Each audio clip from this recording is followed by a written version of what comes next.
Hi, Michael Fry, President and CEO of Deepwater Subsea. On this episode of the Daily Grind, we do something a little bit different. We turn this into a video podcast instead of a 2-minute little clip. I actually go on a rant about the difference between hustles and a handout. We're going to talk about some Christmas gifts and why the Saddleback leather classic briefcase is definitely the bag you want to have when you're traveling around the world. We're also going to talk about the transfer of knowledge and why the transfer of knowledge is so important, but more so why today's lack of leadership is actually hurting the industry more than we might actually think it is. And last but not least, we're going to talk about who is Deepwater Subsea and what it is we actually do. So let's get into the show.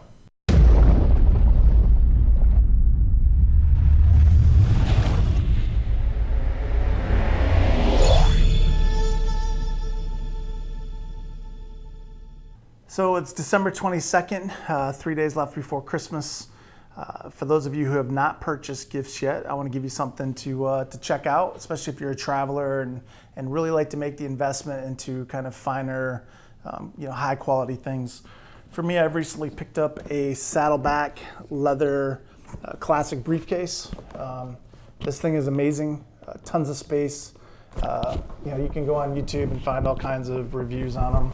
But for me, this thing will do everything you need to do when it comes to traveling, going offshore. It's got pockets, it's got all kinds of stuff. So if you're looking to get that last minute gift for that loved one, especially for someone who works in oil and gas and does a lot of traveling, the classic briefcase from Saddleback Leather, highly recommend it. It's got a 100-year warranty, so you can kind of get an idea of the quality that goes into it. They always talk about, they'll fight over it when you're gone. And the reason for that is because the bag will still be there. So 3 days left till Christmas. Get out there, get that loved one a gift. If you need any ideas, definitely check out Saddleback Leather. They have a whole, wide range of accessories, laptop, protective sleeves, all high top grade leather. Check them out. So I want to talk about the difference between the hustle and a handout. What I mean by that is there's a lot of people, you hear me talk all the time about hustling, get out there and hustle, do whatever it takes, grind, hustle. But there's a lot of people who look to their friends for what I like to call a handout. And it's, hey, can you help me get a job? Hey, can you give me a job because you're one of my boys? And for me, that's not hustling. Hustling is somebody who's out there doing whatever it takes to get to the next level. I mentioned before in a couple of the other episodes and videos that I've done that we've had people take our subsea management training course that pay for it out of pocket. That's hustling. I've actually gone back to some of those guys and said, hey, company such and such is looking to hire guys, check them out. I've heard on the street that these guys are looking to make some hires, check them out. But if you're someone who's just looking to your friends to try to get that job, looking for that handout, you're going to find yourself waiting around much longer than someone who just get out there every day and hustles and grinds and sends the emails and just basically says, hey, look, what can I do to help get myself back in the marketplace? The difference between hustling and a handout is all about the way you go about it. You can hustle with your friends, with your former coworkers, and sometimes you might have to actually take a step backwards. So many guys are on this pedestal. Hey, I was a senior supervisor, I was a senior subsea, I was a night subsea. And there might be a position for an assistant subsea, but a lot of guys are like, look, I'm not going back there. For me, I always like to say something is better than zero. If you're making zero today, what would you be making if you're making 100, 150, 200,000 in a position one step or two steps behind where you used to be? If you're willing to make that hustle, kind of start all over again, you're someone that when the industry picks back up, you're going to be back on top of the game.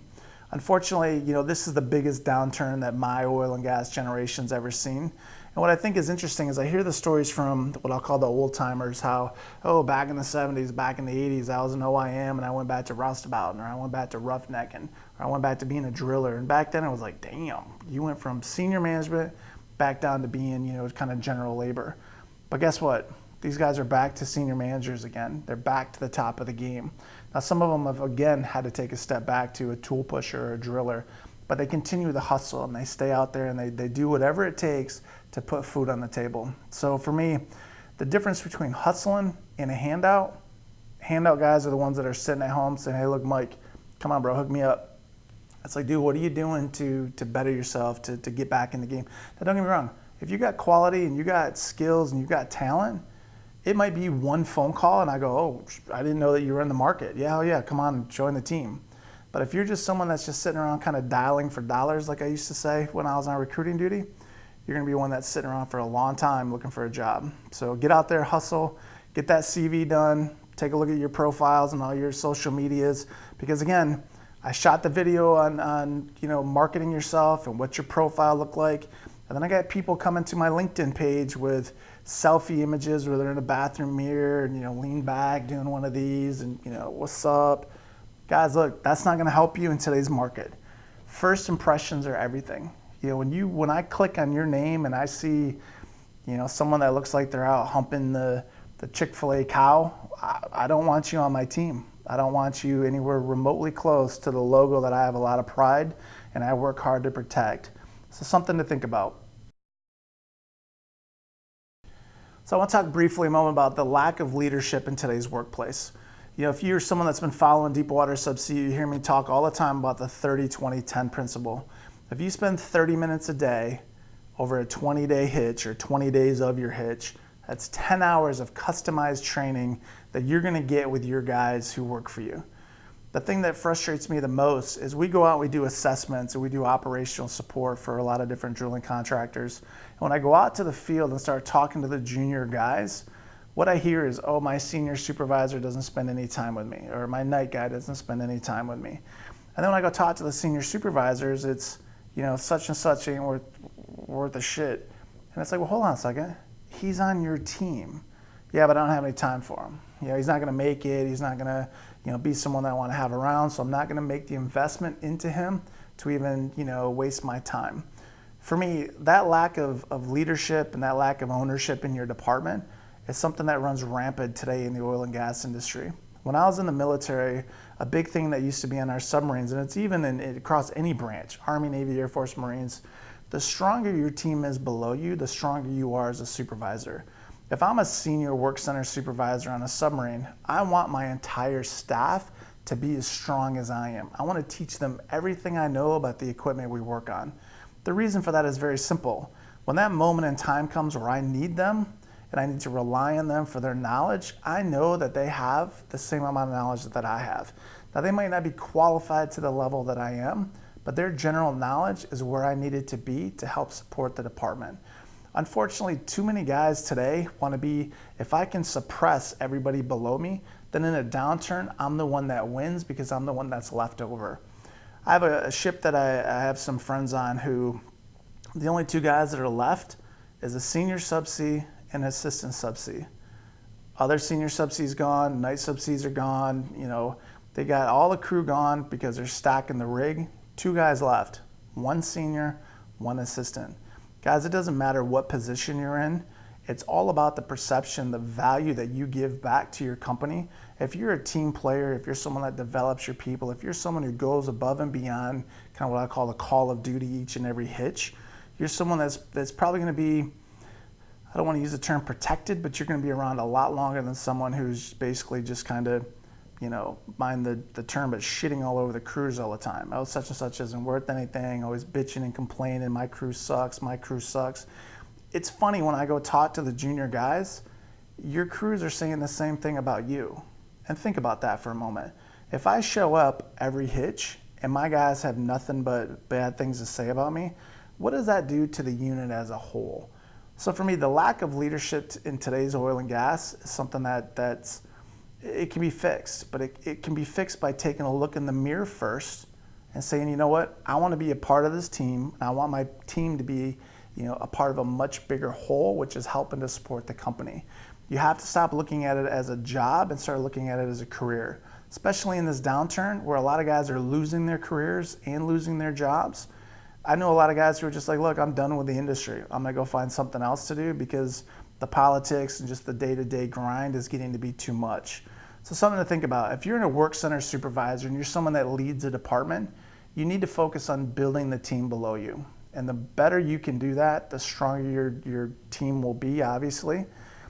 But at the same time, when you go to bed after your 6 to 6, how much better can you sleep knowing that the guys below you actually know what to do when the time comes? Too many guys I talk to have to get up in the middle of the night to go out and help assist the crews that work below them. And I ask them, well, why is that? Well, I don't trust them, or they don't know what needs to be done. Well, you out there spending time with them, actually teaching them what needs to be done? And a lot of times that answer is no. If you develop your guys to a level of knowledge where you have comfort in the execution of the tasks that need to be done, then you can actually get a good night's sleep and not be paranoid about everything that takes place from their 6 to 6 while you're in bed sleeping. So transfer knowledge, I think it's interesting because, in this downturn, there's so many people who have been let go. And a lot of times it doesn't matter the value you give back to the company. If you're on a rig that loses its contract, a lot of companies just go, thank you for your time. However, we're going to move in a different direction. And they just let everybody go. Some of their best talent might actually be on that ship that just had its contract cut. The thing that's interesting though is we talk so much about the great crew change and we talk about the transfer knowledge. Unfortunately, as I mentioned in the previous, kind of question about leadership, transfer knowledge starts from within. If I want to give back to the guys that work with me, too many times knowledge is power, and they go, oh, you know what, I'm not going to share anything because if I do, then such and such might be able to replace me. But in the end, what we're actually doing is hindering the strength of the teams that work with us. I mean, there's a lot of companies that I know that they have extremely smart guys that work on their team. And these guys are very introverted and they don't share anything with anybody. And then what happens is they leave and they go, oh, John Doe had all this knowledge. The thing that's interesting is knowledge is knowledge. Experience is something completely different. You can go to all the training courses, you can see all the different things. It's the experience that separates, one employee from the other. I know guys, I used to say it when I was in technical field support, some of the guys that were on the SWAT team actually saw more in their job than I did as a senior person in technical field support. I might have had much more knowledge in the subject, but their experience from being in the field, they could have seen things that I've never seen in my entire career. The difference is, I used to tell those guys, you have to embrace those moments and have to try to utilize those learning experiences for later on in your career. And unfortunately, that doesn't happen. Guys don't want to get into the investigation part of it. They don't want to really troubleshoot and figure out what's going on. They just go about the day to day and just kind of walk blindly along. And next thing you know, they've spent 8 months working offshore, and you go, what did you learn during this 8 months? Nothing. How can that possibly be? You've been in the field doing the job every day. So for me, that transfer knowledge starts from within. Again, look at the people that you work with. If you're a senior supervisor and you got guys working for you, sometimes saying, hey, look, I want you to train such and such. I want you to mentor such and such. That really causes a lot of internal, chaos for people who aren't an extroverted person. It might not be as much as I don't want to share with somebody else. It might just be I don't know how to share with somebody else. You need to figure out what you have on your teams and try to figure out how to get that knowledge, from out of these people. The great crew change, it happens. I talked, before 40,000 people every year join the U.S. Navy. What that means is there's also about 25 to 30,000 people, approximately, who don't stick around. This high turnover rate all the time in the military. Every year, there's a high turnover. So the great crew change, I'm used to it. It happens all the time. The difference is, how do you embrace that learning and how do you embrace that transfer of knowledge when that time comes? That's a question that I think the industry struggles with, because in the past, we've always just kept it to ourselves. And then as someone goes through their career, we don't have the teams built around them to actually utilize that knowledge. I think it's something that's important, but the transfer of knowledge, unless you try to share that information, yeah, you can be the smartest guy in your company, but the only thing you're doing is actually hurting your company in the end.